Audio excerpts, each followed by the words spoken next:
क्या हो अगर कोई कहे कि हम सब एक अदृश्य जेल में जी रहे हैं, एक ऐसी जेल जो लोहे की सलाखों से नहीं बल्कि डर से बनी है। कभी कभी ऐसा महसूस होता है ना कि ये जिंदगी जो हम जी रहे हैं ये हमारी है ही नहीं। जैसे हम बस एक ऐसी स्क्रिप्ट फॉलो कर रहे हैं जो किसी और ने लिखी है। वही सुबह, वही भागदौड़, वही काम और वही एक अनजाना सा डर कि आगे क्या होगा। और पता है, सबसे चौंकाने वाली बात क्या है? ये जो हमारे 99% डर है ना, वो असल में हमारे हैं ही नहीं। वो तो बस पिछली पीढ़ियों से विरासत में मिले वहम हैं, एक तरह का ट्रॉमा जो पीढ़ी दर पीढ़ी चलता आ रहा है।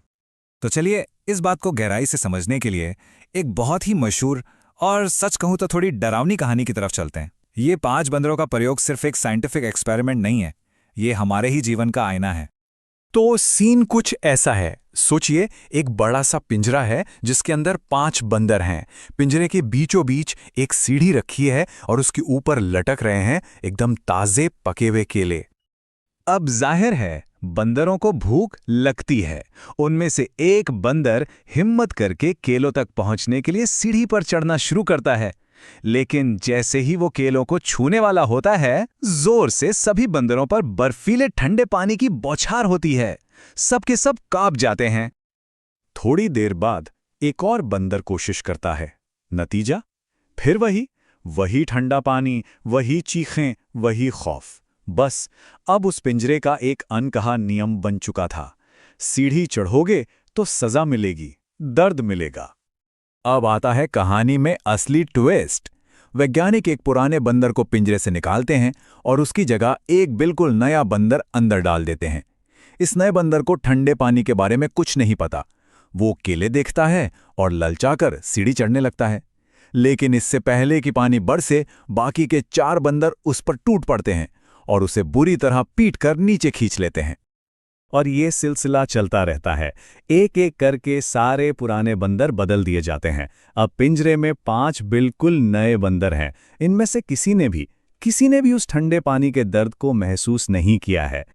लेकिन कमाल की बात यह है कि अब भी अगर कोई बंदर उस सीढ़ी की तरफ सिर्फ देखने की हिम्मत भी करता है, तो बाकी के 5 बंदर मिलकर उसे पीटने लगते हैं। अगर कोई उनसे पूछ पाता कि भाई तुम लोग ऐसा क्यों कर रहे हो, तो शायद उनका जवाब यही होता, पता नहीं, बस यहां तो हमेशा से ऐसे ही होता आया है। और यहीं पर यह कहानी सिर्फ बंदरों की नहीं रह जाती। ये कहानी हमारी अपनी कहानी बन जाती है। चलिए जरा इसको खोलकर देखते हैं कि यह प्रयोग हमारे समाज और हमारी सोच के बारे में क्या बताता है। वो जो बर्फीला ठंडा पानी था ना उस एक्सपेरिमेंट में, हमारी असल जिंदगी में वो है लोग क्या कहेंगे का डर। जब भी कोई कुछ अलग, कुछ नया करना चाहता है, चाहे वो अपना बिजनेस हो या कोई आर्टिस्टिक सपना, तो आसपास के लोग यानी वो दूसरे बंदर उसे नीचे खींचने लगते हैं। क्यों? क्योंकि उन्हें डर है कि इसके सीढ़ी चढ़ने की सजा कहीं सबको न भुगतनी पड़े। पता है, इसे क्रैब मेंटालिटी भी कहते हैं। जैसे एक बाल्टी में बंद केकड़े, जब कोई एक बाहर निकलने की कोशिश करता है तो बाकी सब मिलकर उसे वापस नीचे खींच लेते हैं। ठीक वैसे ही समाज में कई लोग किसी को आगे बढ़ते हुए नहीं देख पाते। और ये पिंजरा ना एक दिन में नहीं बनता। ये उस धीरे धीरे गर्म होते पानी की तरह है जिसमें मेंढक को पता ही नहीं चलता कि वो कब उबलने वाला है। हम भी बचपन से धीरे धीरे इन झूठे विश्वासों के इतने आदी हो जाते हैं कि हमें एहसास ही नहीं होता कि हम अपने ही उड़ान को रोक रहे हैं। साइकोलॉजी की भाषा में इसे कहते हैं लर्न्ड हेल्पलेसनेस, मतलब सीखी हुई लाचारी। जब किसी को बार बार ये एहसास दिलाया जाता है कि कोशिश करना बेकार है, तो वो एक दिन कोशिश करना ही छोड़ देता है। बचपन से सुनते आए हैं ना, ये तुमसे नहीं होगा, बड़े सपने मत देखो। धीरे धीरे दिमाग ये मान ही लेता है कि सीढ़ी चढ़ना नामुमकिन है। और अब बात करते हैं सबसे डरावने हिस्से की। ये डर सिर्फ हमारे साथ खत्म नहीं होता, ये विरासत में आगे जाता है। एमोरी यूनिवर्सिटी की एक स्टडी में चूहों को एक खास गंध सूंघाकर बिजली का झटका दिया गया।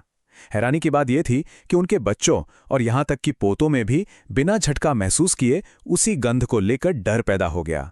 ट्रॉमा उनकी डीएनए का हिस्सा बन गया था।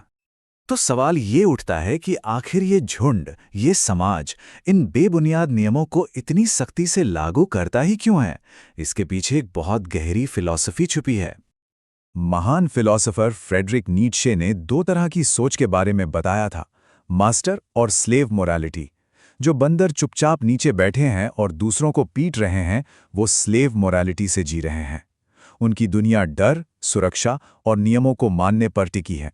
जो अकेला बंदर सीढ़ी चढ़ने की हिम्मत करता है, वो उन्हें उनकी कायरता की याद दिलाता है, और इसीलिए वो उससे नफरत करते हैं। ओशो ने इसी बात को बहुत खूबसूरती से कहा है, अंधों की दुनिया में ये मत कहो कि तुम्हें दिखाई देता है, वरना वो तुम्हारी आंखें नोच लेंगे। क्यों? क्योंकि आपकी रोशनी उन्हें उनके अंधेरे का एहसास कराती है। डर में जी रहे लोग किसी को आजाद होते हुए नहीं देख सकते। रॉबर्ट ग्रीन, जो द 48 लॉज ऑफ पावर के लेखक हैं, वो कहते हैं कि झुंड से अलग होने का मतलब है सोशल पेन, यानी सामाजिक दर्द झेलना। ये कोई मजाक नहीं है, ये एक असली दर्द है। लेकिन वो ये भी कहते हैं कि अगर असल ताकत चाहिए तो अकेले खड़े होने का जोखिम तो उठाना ही पड़ेगा। लेकिन इन सब बातों के बाद इस कहानी का जो असली सच है ना, वो शायद सब कुछ बदल कर रख देगा। ये इस पूरे एक्सपेरिमेंट का सबसे जरूरी हिस्सा है।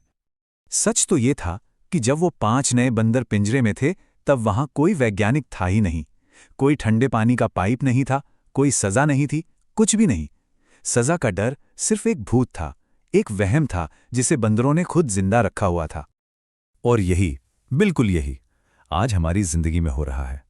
हम एक ऐसे पिंजरे में हैं जिसका दरवाजा हमेशा से खुला था। पैरों में कोई जंजीरें नहीं हैं।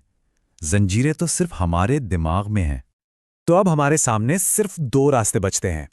पहला रास्ता है सुरक्षित गुलामी का, वापस उसी भीड़ में शामिल हो जाओ, दूसरों को नीचे खींचो और एक सुरक्षित जिंदगी जियो जो असल में जीना नहीं है।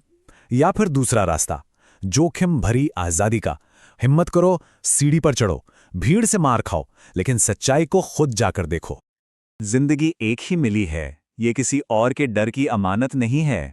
पिंजरे को तोड़ना नहीं है, बस ये देखना है कि पिंजरा कभी था ही नहीं।